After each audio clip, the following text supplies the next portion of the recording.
En cette fin d'année 2025, votre émission Les réalisations de Fatchi vous propose de revenir sur les événements diplomatiques et institutionnels qui ont marqué ce dernier trimestre. Un de ces moments clés fut sans aucun doute le 9e sommet des chefs d'État et de gouvernement de la Conférence internationale sur la région des Grands Lacs, CIRGL, un sommet historique qui s'est tenu ici à Kinshasa.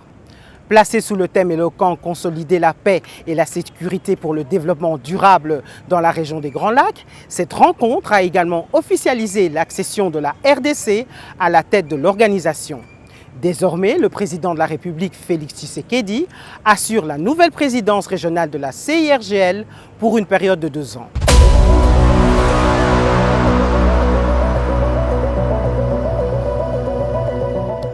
Poursuivons cette rétrospective avec un autre événement diplomatique de haute importance, la visite historique dans la capitale congolaise de son Altesse l'émir du Qatar, Cheikh Tamim bin Hamad Al Thani. Cette rencontre au sommet a été couronnée par la signature de plusieurs engagements bilatéraux majeurs, ouvrant des perspectives décisives dans des domaines stratégiques comme le transport, l'investissement et les échanges, et renforçant ainsi la coopération sud-sud.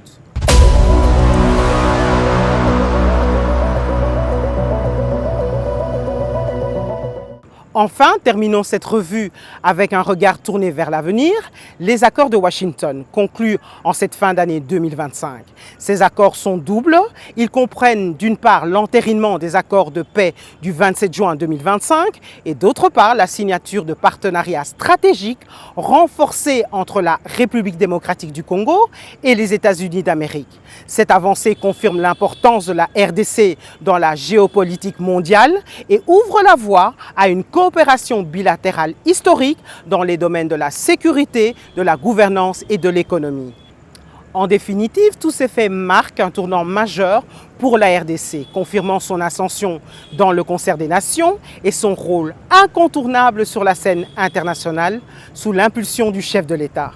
Par ailleurs, nous ne pourrions clore cette émission sans mentionner le point culminant de l'année, le discours à la nation du président de la République, Félix-Antoine Tshisekedi Tshilombo, qui a dressé un bilan complet de l'an 2025. Nous y reviendrons en détail dès le début du mois de janvier avec le ministre Patrick Mouyaya, porte-parole du gouvernement.